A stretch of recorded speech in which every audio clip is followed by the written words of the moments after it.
Good morning, everyone, and welcome to Musical Mornings with Rock Island Sound from the Westchester Children's Museum. My name's Andrew, and I'm playing violin today. And just a reminder, if you like what you see and you are interested in taking violin or viola lessons, please call Rock Island Sound at 914-967-0800 or go online to Rock Island Sound's website and you can sign up for lessons, or I'm also doing a fiddle camp with the Rec Center from August 17th to August 20th. So go ahead and you can look at the Rec Center website for those details. All right, so today what we're going to talk about is a composer named Beethoven. So in our journeys, we've discovered about Bach, about Vivaldi, and about Mozart. Now Beethoven, we're going to talk about why he's important, some of his compositions for the violin and for overall. And what we're going to do is we're going to hear a little bit of some of his pieces. So, and just a reminder in the comments, just tell me how old everyone is, so I have an idea.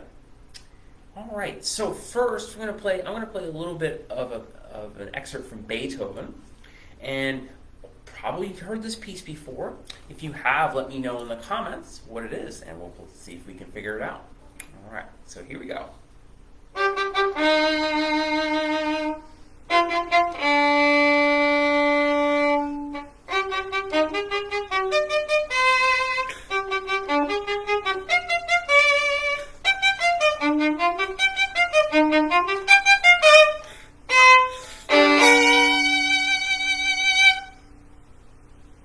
All right, so I'll give everyone a little bit of time to see if we can figure out what that piece was. While we're waiting, I'll tell you a little bit about Beethoven. So Beethoven, this is a picture of Beethoven, and he was born in the year 1770 in Germany, in the city of Bonn. So all of our composers so far have been either from Germany or Italy or Austria. Mozart was from Austria, Beethoven and Bach from Germany, and Vivaldi's from Italy. So Beethoven, he was an accomplished pianist. So he played the piano. He really didn't play violin. So this is our first composer that we have talked about that really didn't play the violin, but he knew how to write for the violin. He knew other violinists. So he was able to talk to them or ask them questions about, maybe how should I write this effectively for the violin? How does it make it sound like a violin instead of like a piano? So now, one of the things Beethoven is known for is he wrote symphonies, he wrote a lot of concertos, so both for piano, and he wrote a violin concerto, which we'll hear a little bit of a little bit later on. And he also wrote a lot of string quartets. So remember, we talked about in our first video about string quartets being for two violins, viola, the bigger cousin of the violin, and the cello, the one where you sit down and play. So he wrote 16 string quartets, and those are really the first set of string quartets that really defined chamber music and kind of let people play with themselves, let people play together in their house. So now, no one's been able to guess, so I'll just play the piece one more time that I played in the beginning.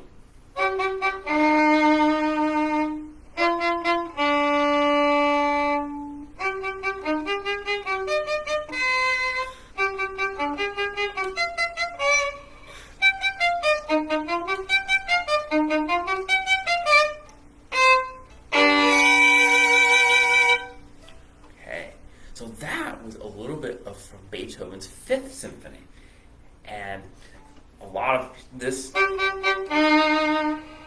is, some people have interpreted that. Some people think that's fate. So like destiny, or like what's going to happen to you, fate knocking at the door with the repeated notes. And what's interesting about this Fifth Symphony is that motive in some way or form comes back throughout the whole symphony, which was kind of unusual for that time. Remember, we talked about a little bit about sonata form and different movements.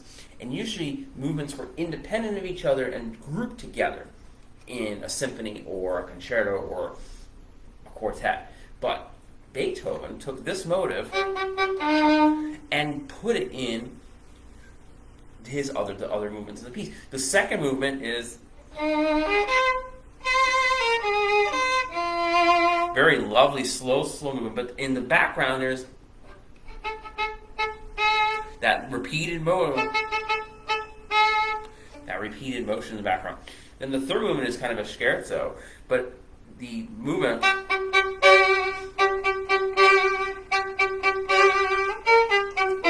again, you hear that ba ba ba ba, like in the beginning.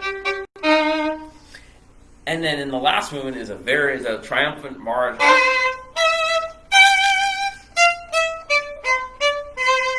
But in the accompaniment, in the last part of the last movement, you have that bum bum bum bum. Now, so you can hear that throughout, and so it's a thing that unifies, that ties together the whole symphony. Right. So Beethoven lived until 1827, but about halfway through his life, around the mid 1800s, even a little bit earlier than that, Beethoven started to lose his hearing, or he started to go deaf. So as a musician, imagine if you're playing music and you can't hear anything. How could you do that?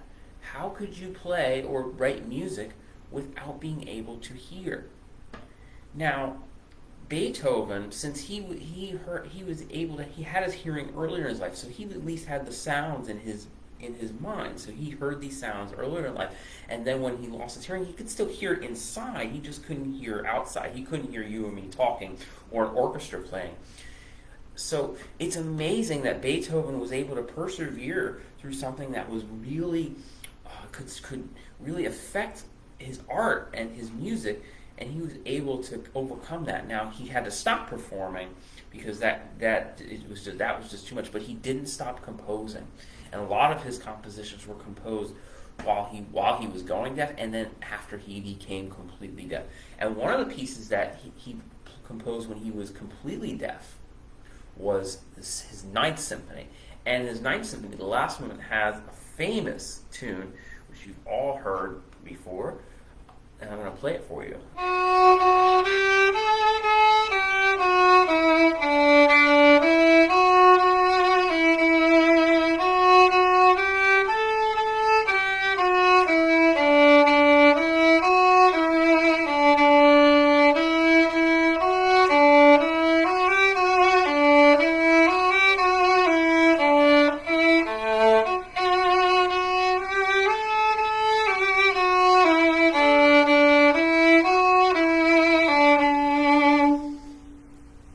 So that we know as Ode to Joy. And his Ninth Symphony is also, it kind of defies the form of symphony because it's the first symphony that uses a choir of voices in the last movement of the symphony. So there's this whole huge symphony. It's also probably the longest symphony in terms of time that somebody has written up to that point. It's almost an hour long. And the first movement is this big movement. The second movement has the big scare. And then the third movement is very, very beautiful, very slow. And then the fourth movement just takes all of those things, presents them, and then Beethoven kind of rejects them and says, no, this is how we're gonna have the piece go. So it's just amazing that someone can compose something so beautiful when they're overcoming a challenge in their life and overcoming a challenge and persevering. So it's really important that if you feel that no matter what you're experiencing in life, that you can overcome anything if you put your mind to it and you work hard. All right. So now I'm going to play a few more excerpts for you. Now, he wrote a violin concerto. He only wrote one violin concerto, unlike Mozart, our friend Mozart from last week, who wrote 5 violin concertos. Beethoven sometimes worked very methodically. Mozart, remember we talked about Mozart, how he kind of had the music in his head already and then wrote it down. Beethoven would sketch things out. So there are pages and pages and pages of sketchbooks in different libraries and museums where you can see the process that Beethoven went through in writing his music and kind of see how he thought about composing, and he had to write things down and then edit them when he was doing that. So now, this is a little bit of an excerpt from his Beethoven's Violin Concerto.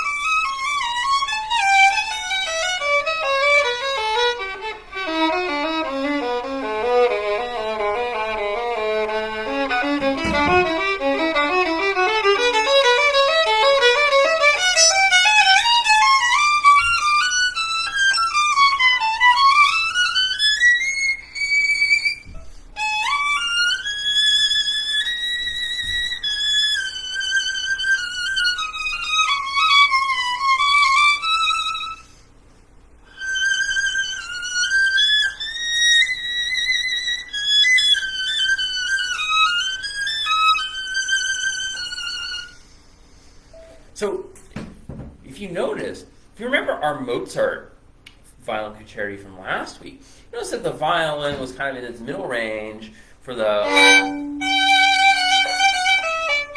So already, this concerto was probably written about 20 years after Mozart's violin concerto, and already you can see that the technique of the violin, so the way we play the violin, has already evolved so that we're using the higher register and coming all the way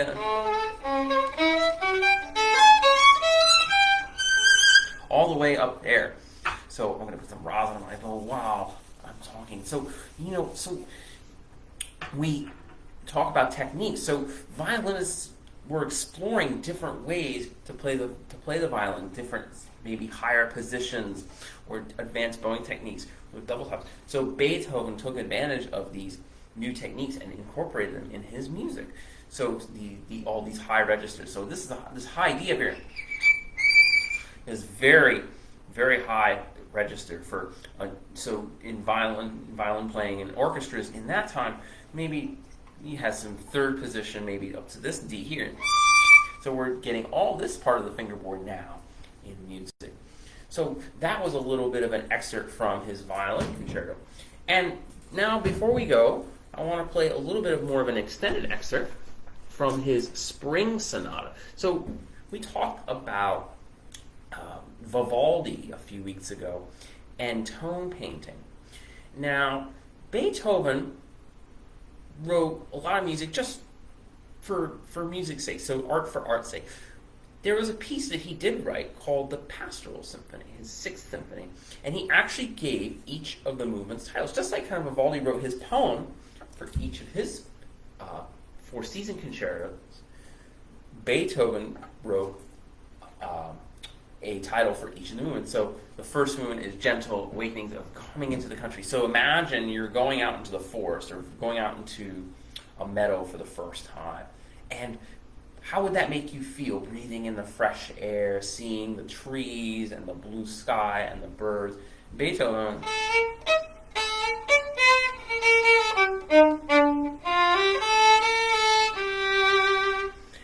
and it just keeps going like that. Then the second movement is actually like a babbling brook.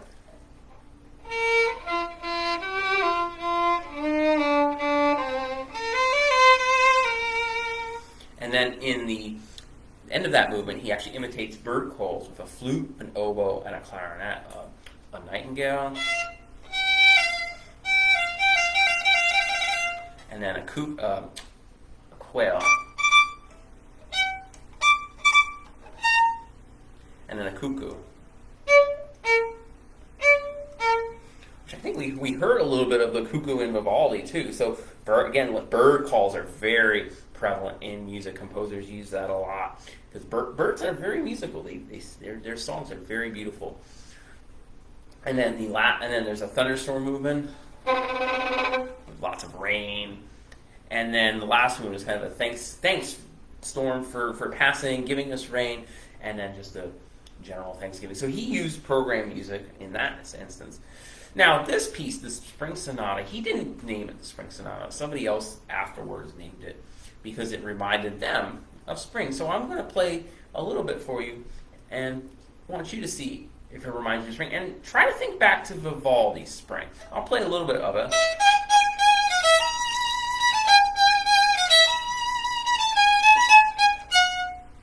So remember Vivaldi's Spring. Remember how he portrayed spring. Now see if you can hear why somebody would think this piece would make you think of spring.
So think about what things in here reminded you about spring.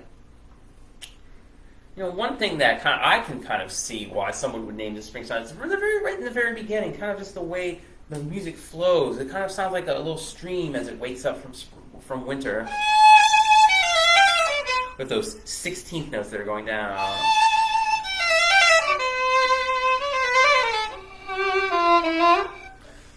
So like that. And then kind of like the birds chirping a little bit. Kind of the, where's that? Like that's kind of like chirp, chirp, chirp, chirp. And then like that kind of reminds me of birds as well. All right. So thank you everyone for listening in. I hope you've learned a little bit about Beethoven today. And you can join me next week, which is going to be about other styles of how to play the violin. So we talked a lot about classical composers the last few weeks, but we're going to talk about how other musical styles use the violin, and we'll play some excerpts from that as well. So you can join me next week at 9:30 a.m. for that, and tune in tomorrow at 9:30 for Rachel's singing class. And also remember, if you want to take lessons with me, either on violin or viola, or you're interested in any of the camps that I offer, you can go to rockislandsound.com, or you can go call 914-967-0800. All right, everyone. Have a great day. Have a great rest of your week, and I will see you next Monday. Bye-bye.